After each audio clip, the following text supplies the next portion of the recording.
Welcome, everyone, to another episode of Talent You Should Know, where we focus on the entertainment industry on a different level. Not only will there be artist and actor interviews of known and unknown talent, but insight into the team behind them that helps them build their brand. Each week, we'll tackle a different person in the industry with talents in their own rights. Sit back, relax, and enjoy the show.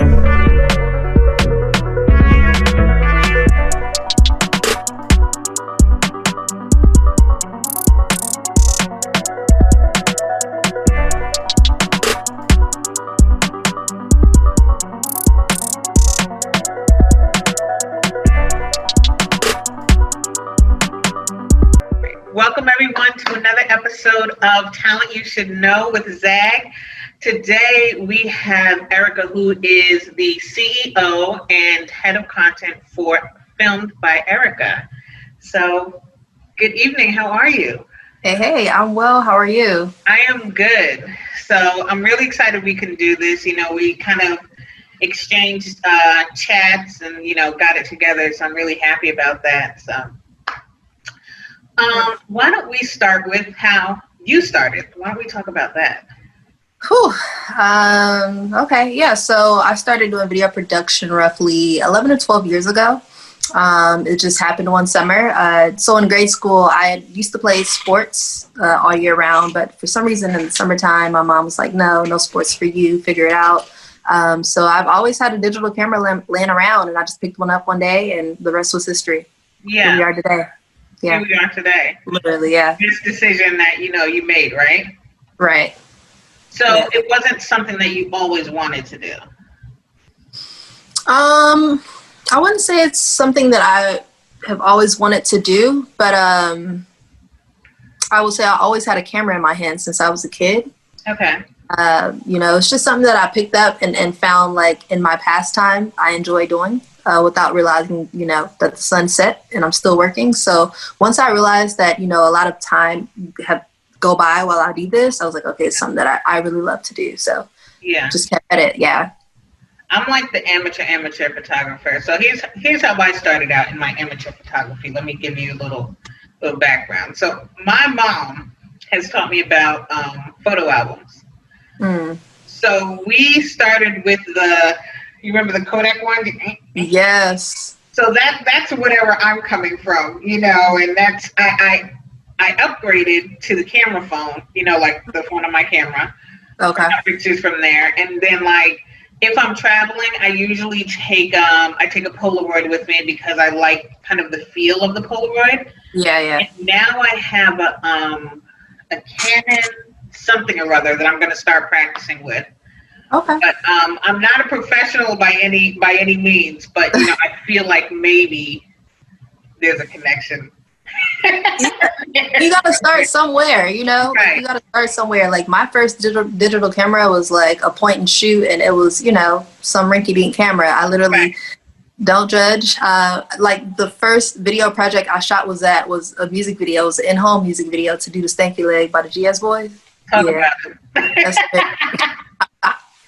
So look, if I started there and I'm here, so. That's awesome. Yeah. So I looked on your bio and I saw you said Tom from MySpace had me tiptoeing around a 6-figure salary back in the day. What did you mean by that? That is so funny that you bring that up. So, back in the MySpace days, there was a handful of people who used to literally deck their MySpace pages out. I was one of them. I used to get in photos. Oh, okay. So yeah, get in Photoshop, build out my template literally, and like plan out how I wanted to look on MySpace. Then I'll get on MySpace and literally hand code the HTML and, put stuff into place on MySpace, and my page will literally be decked out. Okay. And so I didn't realize what I was on the brink of at the time. I'm in like 9th or 10th grade doing this. Yeah. Because I have a lot of time on my hands. I didn't realize that there's a whole career in, designing websites and graphic design and the freelance space, and it's so much potential. Like I knew so much then. And by the time, I realized that I was like, I was deep off into video production, and I kind of, right. You know, done that as a side hustle at that point, Yeah. And, you know, when I was making my website, the Film by Erika website, like nowadays it's so easy to make a website. You just get on a platform, pick a template and plug and play basically. So when I was doing that, I was like, oh my gosh, this process is so seamless. Like back in the day, like, and I know there's still people who are out there really coding websites. And I'm like, I could have made a killing in college. Like, yeah. So do you have anyone like currently that inspires you? So let's talk about who inspired you when you started out versus who inspires you now, and is that the same person? So when I started out, I would say, because I'm thinking back on the summer when I'm in my bedroom picking up the camera and doing my thing. You know, I picked the camera up just out of curiosity, but when I started, I was in high school and we had this like phenomenal video production program. It was called Wildcat TV, and we pretty much put together a weekly segment every week, but it was run TMZ style. So we would, you know, everybody would sit in a circle, start pitching ideas for different segments, who's going to come up with sport, etc., and we'll put it all together, and it aired weekly. And my video production teacher, I'll say she really inspired me to dive deeper into video production. Right. I don't know what it was that she seen in me at the time. She seen some spark. Like typically with video production, like you use the basic platforms like iMovie. We were working on iMovie. I strongly dislike iMovie. I never could get with it from day one. But I mean, I tolerated it and I used it. But for her, when she seen, I guess she seen like the potential that I had. One day she was like, I have Final Cut Pro. Like, I don't plan on teaching y'all how to use it, but you know what? How about you do the next project in this Final Cut Pro and feel free to, you know, use it however. Right. And from there, it was up, like literally up. And like I said, so in school, I was playing sports. So for study hall, I was going to video production lab, like finishing up my video production projects. Like that's how, you know, we were on the same page when it came to that. So she really like gave me that spark to just like go and keep going and keep going. So nice. Yeah, so and I would say now. So that was then, right? Yeah. Is there anyone? Is she still like kind of that motivation now, or is there anyone else? Yeah, she's definitely still that motivation. Like we still talk to this day. But of course, oh yeah, I literally just sent her some merch recently, and her reaction was priceless. Like I was like, okay, all right, like I'm doing something right. Yeah. But yeah, I mean, in terms of just, you know, more motivation or inspiration. So, you know, Ava DuVernay, her story is just amazing. I mean, she didn't pick up a camera till later. Yeah. And she is just like flourishing. So, you know, yeah, I'm aspiring to be in her shoes one day. So you want to teach one day, maybe? Yeah. Talk to me about your first major assignment, right? And then how did that assignment differ from your very first, like, real gig, right? Mm-hmm. You know what I mean? Yeah. So I actually want to pivot that question a bit because I hadn't really been on any assignments, but I have had some very interesting opportunities. And so I would say a major accomplishment. So one of my first real major accomplishments was getting a full ride scholarship doing video production, though I did not major in video production. Right. And that was, you know, shooting and filming at with the athletic department at the school that I went to. That's awesome. That was a very interesting process, but at the end of the day, it showed me that, you know, it showed me in college that you don't have to necessarily go out there what you're studying in college, if that makes sense. Because it was a lot like head scratching, like, how did you get that opportunity and you're not even majoring in video production? Right. And it was for a grad student. It was a GA position, but because of the person that hired me had so much tenure, she was able to rectify that and give me that same GA scholarship as an undergrad. So that was pretty cool. It showed me that you can do some boss-like things. Yeah. But yeah, and in terms of, you know, how it ties into where my brand is today, it's just more so, like I said, it gave me the umph to like keep going. So even with, you know, my video production teacher seeing that spark in me in high school to getting this opportunity in college, and it was another woman that gave me that opportunity. You know, the video production field is male dominated. Right. And then turning around and seeing those two things just really gave me the umph to just continue going and just creating a brand and building the brand. And like, that's, you know, pretty much where I am today. I'm big on, you know, brand awareness, though my brand is pretty simple and minimalist. Yeah. It's just those, you know, it's the small things that people catch and they're like, oh, you do video production. And so, yeah, so I like to move in a low key way, but let my work speak for itself. Right. So was that when you got the scholarship in college, was that the moment when you realized like, hey, this is what I'm supposed to be doing? Like now it's just full steam ahead. Yeah, absolutely. Yeah. So, one of the videos I said that I thought was like super interesting was for Off Memphis. Mm-hmm. And I like how you created the effect of light, like surrounding and kind of going through him. Yeah. So how did you kind of come up with that concept? Really, he came to me with the idea. He wanted to do like so that's considered like a run and gun music video, where you don't really have too many ideas, but you just have a concept. And so he wanted those movements, and it was actually my first time doing it. And what's funny about that situation is the day before that video shoot, I dislocated my shoulder. So I was literally filming the music video with one arm because I was like, I'm not canceling this music video. We're going to keep doing it. So it was a kind of an outlandish experience, but no. So I'm literally filming with one hand, and we kind of rehearsed the movements a couple of times, and then for the shoot we just went at it and kept doing it because that was a one take thing. Like if you watch that video through, it was one take all the way through. Yeah. Oh, that's good. Yeah. So I also love the visuals for 4 a.m. in China. I don't know if that was just you, like. I don't know what that was, but it was one of the most beautiful things I've ever seen. And the music that accompanied it was just like, okay, unbelievable. I appreciate that. No, so that I was in China about 4 years ago. I actually did an internship in China. So earlier, like I was telling you, I didn't major in video production. I was actually an international business major. Oh, okay. And so I did an internship in China for 3 months. And that video literally... that was my first week in China. I could not sleep because of the time difference. You know, you go to a different country. Yeah. You're wide awake in the middle of the night. And so I literally got up one night, like it was literally 4 a.m. I grabbed my camera, I went outside and I started filming. And that's where 4 a.m. in China came from. It was literally like 4 a.m. That's amazing. That's, you know, it's funny because like, I don't know a lot about the you know, that the visual world and just kind of like seeing things like that. I know that I appreciate, right? But I do know that like as a songwriter, right, I will literally wake up in the middle of the night and like record a song that I've heard in my dream and then go back to sleep. So I think it's almost like the same thing. Like you're like, oh my gosh, I'm up. Oh shoot, it's dope. And you know, and then you pick up your camera and you go out, right? Yeah.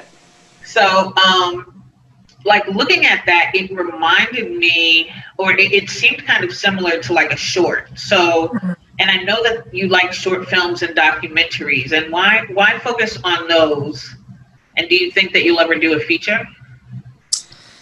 Yeah, so, you know, with short films, you really get the practice that's needed in order to, you know, grow within what it is that you're trying to do, whether you're trying to figure out if you want to land on a certain genre, or, you know, go for a certain look, because, you know, Spike Lee got his look down to the T, and Tyler Perry is riding his lane with, you know, movies and productions that he's dealing with. So shorts really give you that opportunity to figure out what it is that you really want to master. And then, you know, documentaries are just really up in the air. So, you know, I like both. I like the short and the doc. And yes, one day I do see myself actually working on a feature film. Yeah. I actually am now, like, I don't really post much of my directing work, but one of the reasons why I moved to LA to pursue filmmaking is to really, rev up that directing skill and challenge myself to step into a new realm of the video production world. So yes, I do see myself doing a feature, and actually the goal is to direct a feature film very soon. So do you feel now that you're in LA that you're kind of more recognized? You know what I'm saying? Like in this industry and amongst your peers? Yeah, I would say yes and no. And here's why. So I say yes because, prior to the shutdown and the pandemic, I was everywhere doing a lot of work, hitting a couple of sets, helping with a couple of live production sets, just really getting my feet wet, networking, politicking, and just making sure that I'm out there and representing the way that I need to be represented. When I say no, it's more so because I'm pretty low key. Yeah. I'm pretty much, I'm to myself. Like, it's kind of like it's opposite of what I just said in regards to yes. But when it comes to just moving around and doing the work, I'm quiet about that until it's time to present that work. So yeah, I mean, since I've been out here, I'll say I've yet to solicit and say, hey, like book me, or hey, like buy some services from me or whatever. A lot of it has been word of mouth. And so I just think that that's just based on just doing a good job. Every time I show up, I strive to do a good job at whatever it is, whether I'm PAing, cam opping, directing, whatever. Yeah. So yeah. And I think it's almost a preferred way, right? Because it's word of mouth. Then you're creating, you're creating your reputation. It's your brand, and people understand like this is who you are versus you saying, hey, can you take a look at this? Hey, someone's saying you should take a look at this, right? Exactly. So that's really great. So now, what is the most extreme thing you've ever done for a shot? I don't know if these are pretty extreme, but I would say a bit outlandish for sure. So, back to the music video earlier that I was telling you about with Awesome. Not only did I film that with one arm, we were in like a creek, like off in this little dip, like a creek. So imagine trying to climb out of that with one arm. Oh my gosh. That was interesting. And then going back to the college sports thing. So when I was filming the college sports, we used to work heavily with the football team, and we would have to film their football practices. Now, when you get the shots, you got to be up like bird's eye view. So you had a tower where you're walking up like 15, 20 flights of stairs with a heavy tripod and a big old camera bag. Oh my gosh. But then when you go to the end zone, you got to go 35, 40 feet in the air in a forklift. And the higher you go, the more it sways. So we got a wind meter up there. Like if the wind gets to a certain amount, you can come down a little bit. But like me, I'm afraid of heights. So to say, I mean, I did fly in a doorless helicopter recently, but hey. But no, like I'm pretty afraid of heights. So I strongly disliked filming football practices in a forklift. And then you got bees, it's hot, no shade. Right. Yeah. Oh, is that why you do drone work now? Because your drone work is actually super dope. So I'm thinking maybe. Yeah. Oh, really? It would have been nice to film that with the drone, but. Yeah. Yeah. You could say that. Yeah, I love I think you did a Juneteenth visual, which was really, really nice. Yeah. So do you have any events that you like to shoot most, or any particular thing? Do you like videos more? Do you like concerts? Do you like, what is kind of like your preferred visual? Yeah, I really love shooting concerts because the energy is just unmatched. You have loads of fans who are there to see, who they want to see. And you never know what you're going to get shooting a concert. And even going in as a shooter, you really don't know what the outcome is going to look like. So while you're there, you're kind of putting the visual together in your head. And then you're so amped up at the end of the show after standing on your feet and lock kneed, for 4 or 5 hours. Yeah. You get home and your adrenaline is up and you start editing and just everything just comes together and it's a beautiful process. So if anything, I love shooting concerts. I actually can't wait until we're able to go back to concerts. So keep in mind, I'm originally from Jersey, right? And it was to do a concert was just a huge ass effort. And then I moved to Denver. My job, my 9 to 5 moved me to Denver. Mm. When I tell you I did 10 to 12 concerts a year, Wow. 10 to 12, because they are so exciting. I mean, there's like one right around the corner, and I'm talking about like Eric Church. I saw, who else? Just everyone. Mary J. Blige and Nas were here, and like Lauryn Hill was here. Stevie Wonder was. I mean, but it's so accessible. Yeah. So I do miss that. Yeah. So about your I want to talk about your brand, and because it's super clean, and like, even though like I've seen on the site, and I know it's like hoodies and shirts, and like I want to know, even though it's kind of super sleek, was that intentional? Did you play around with a lot of stuff before you had a vision, and where do you kind of see it going? Yes, it was intentional. So, when I started Film by Erika, at first there was no logo. There was just me and a camera. Right. And then I actually have gone through 2 logos prior to settling on this one. And when I settled on this logo, it was the minimal look for me that really served, because it's pretty simple. It's my name literally in a rectangle.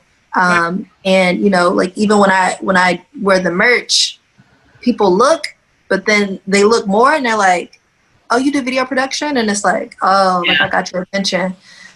So to a degree, yes, it was intentional, because I consider myself a minimalist anyways. I just like stuff simple, straight to the point. Even with my work, it's not too, all over the place. It's not a lot of, special effects or anything like that. It's literally just my vision brought together.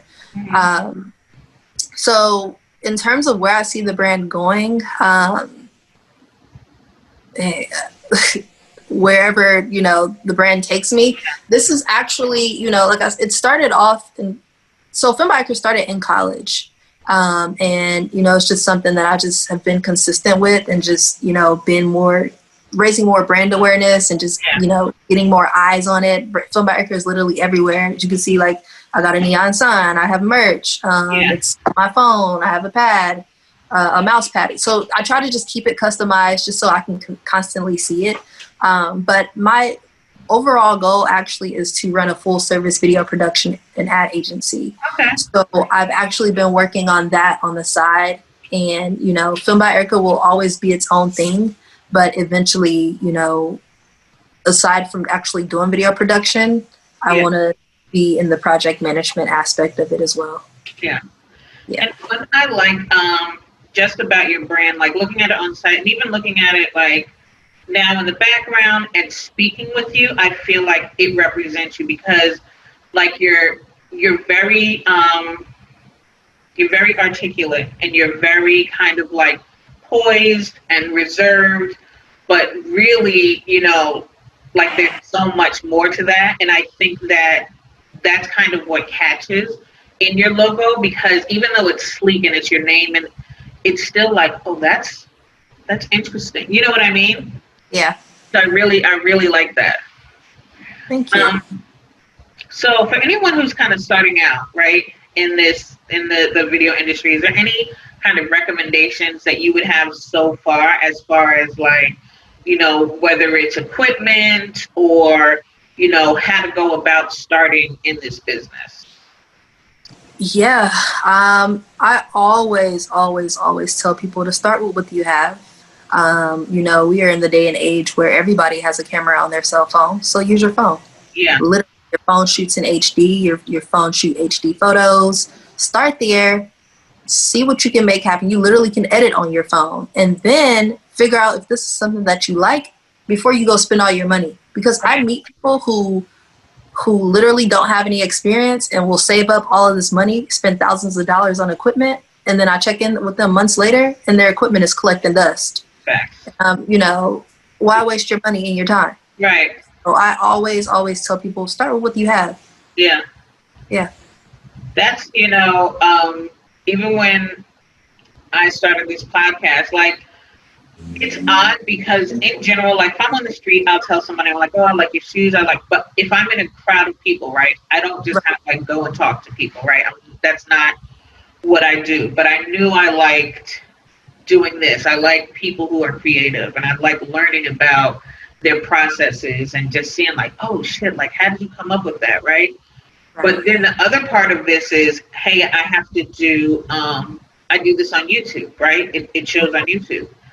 I'm not trying to do the video part of it. Like I tried once, I literally went on YouTube and I started to do the trims. I was like, so no, I'm gonna go to Fiverr. Like I started one trim, I said, this ain't for me. And I sent it out to this guy, and what I love about him is that like he's known me for so long, like he'll say, hey, don't wear this color shirt, that doesn't work for you. He'll say, you should do this trim here, don't use this font. And those are the type of things, like he cares about that stuff, he notices that stuff. Me, I'm like, fuck it, I'm gonna wear a white shirt and some gold lipstick and it's gonna be fine. He's like, not if you want people to see you. Yeah. Yeah. So definitely, I agree with you wholeheartedly on that. And like the other thing is what I was wondering is, do you think that there's a particular kind of practice that people should do, like, you know, for singing, if you want to do opera, you do a certain set of exercises. So for videography, is there a particular type of practice or shoots that you do for like videos or whatever? Well, yeah. So I'm constantly watching. I'm constantly on YouTube. I'm constantly watching things that, you know, if I have a project coming up that I'm, you know, set to direct, I will watch, you know, similar productions, shorts, TV shows, anything to draw inspiration to make sure that, you know, I'm executing, you know, what's needed when it comes to shoots. But I'm, you know, constantly a student of the game. I'm constantly doing research. I'm constantly watching stuff and just absorbing information. Yeah. So yeah, you know, everybody is different. Everybody does things different. The thing I could say to really answer that is to be consistent. Come up with a consistent schedule. You know, whether that's doing something once a week for 1 hour a week, like start somewhere and literally you'll get to where you want to be. Yeah. Yeah. I'm going to tell you a funny story. I know I always have like a story. It's just a thing. But when I started this podcast, I was like, I'm going to start the podcast this month and I'm only going to do it every 2 weeks because I can't da-da-da-da. The next week, I got an interview with like, you know, a Boogie with the Hoodies manager or something like. He was like, I can do it this week. And I'm like, okay, I guess that's when I'm starting.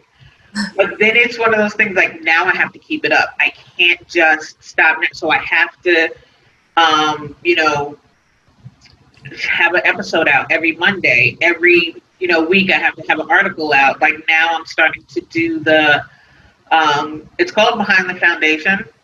Mm-hmm. It's like behind this makeup. How's that concept?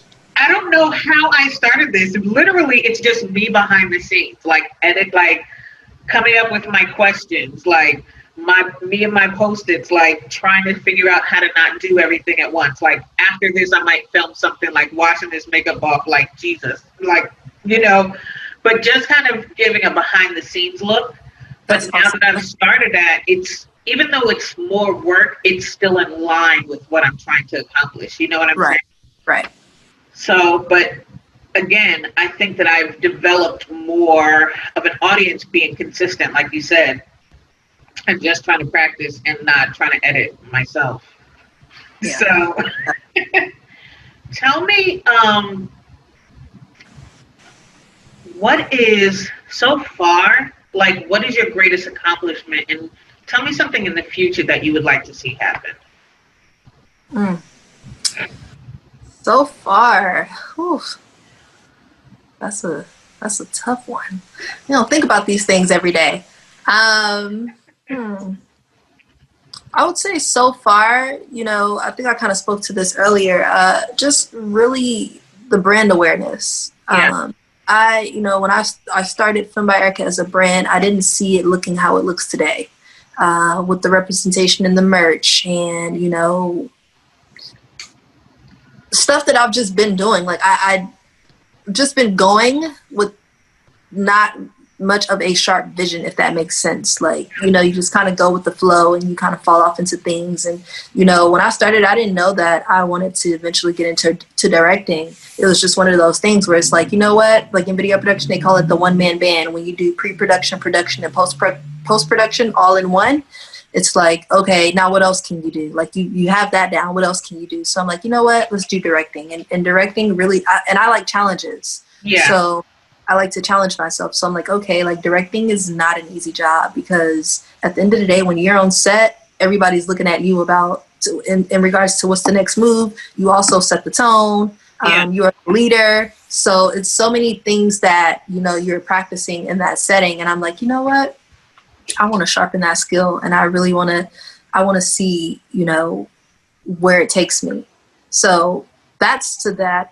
In terms of what I see, you know, moving forward with the video production, not even really just video production, like the goal is to inspire those who aspire. Like I always, you know, want to reach back and make sure that I'm holding the door open and provide opportunities and give people the hope who don't necessarily know what direction they want to go in. Because even with me choosing to do video production, I'm the only person in my family that does something like this. Everybody else works the job, you know, and growing up, it's security, security, security, go to college, get a job, retire. And for me, I kind of stepped outside of that brim and was like, no, I want to do this creative stuff. You know, even today when I talk to my family, they're like, so what are you doing? Like, what are you working on? And when I show them, it's like, oh, okay. So, you're working with that person. Oh, okay. And they want to start asking more questions, but it's like, I don't know. I just want to inspire by doing, you know, inspired by some of the things that I've done. So that's ultimately what I want to do. You know, if I can, you know, inspire someone to fulfill their wildest dreams because I'm out doing my thing, like that's a job well done for me. And I think that's something, you know, to be said for doing something that, you know, you are passionate about, that is undoubtedly your purpose, right? You know, because there's a level of fulfillment that you won't get from anywhere else. And there is, you know, there are things that people see that could only be represented if you were passionate about it. Do you understand what I'm saying? So it's kind of like when I said 4 a.m. in China was so dope, and it's like someone else could have shot that, but they wouldn't have shot it in the same way, and it wouldn't have come off the same way, right? Right. The other thing I thought about what you just said was, as far as like, you know, practicing and doing these things is, have you ever wondered how Spike Lee came up with the whole like one person moving throughout the crowd and moving fast? I've always wondered how he came up with that concept. Yeah. You know, Spike Lee was high, for sure. Yeah. Is that something that like you think that you would like to do, or that you think filmmakers should do, as far as creating a signature visual? Well, I'll say, that's how you stand out, and that's how you find a lane and you master that lane. I don't think everyone is made for that, right? And you know, it just depends, because you know, you can start out with a certain vision, right? But 10 years later, that certain vision that you started off with has evolved, and it may not look, or you know, it may not be as sharp as what you thought it was going to be. So my biggest thing is like, just, you know, you should always get experience in as many areas as you can, so that you can find your niche. Yeah. To be honest with you, I don't know if that's something that I'll do, because I'm still kind of on this go with the flow thing. You know, after directing, the goal is to launch the company and really be running that, but still, you know, sourcing projects and doing so many different things. So if that opportunity presents itself, yes, I'm going to run with it. But we'll see. We'll just have to see. Yeah. Well, with that, what's next? What's going on with you? What should we like look out for? Stay tuned. I stay doing something different. You know, prior to the shutdown, I was traveling a lot. As you see, I fly my drone. I love that thing. So it's always something. And, with where we are now, with everything that's going on, things are easing up. So opportunities are starting to, roll back in. So you just have to stay tuned. Stay tuned with the brand. Okay. Well, in that case, I want to thank you so much for taking the time out, and just sitting with me and answering my questions. And it's really been a pleasure. And one thing I love is I always learn something. And now I learned something from you, and I'll go back and I'll say, okay, well, maybe I should look at this or I should do that. So, that being said, will you just kind of tell everyone where they can find you and, so we know how to get in contact and that kind of stuff? Of course. Everybody, you can find me at filmedbyerika.com. That's my website. And I am on Instagram at filmedbyerika. I have a Facebook page, Filmed by Erika. It's all one word, all together. And yeah, that's pretty much where I'm at. Okay. Well, everyone, I'll have it down below and, in the body under the video. So just in case. And thank you again so much for coming. Of course. Thank you for having me. No problem. Thank you, everyone, for tuning in to another episode of Talent You Should Know. Please don't forget to subscribe to our channel as well as leave a review. Thanks again, and we'll see you next week.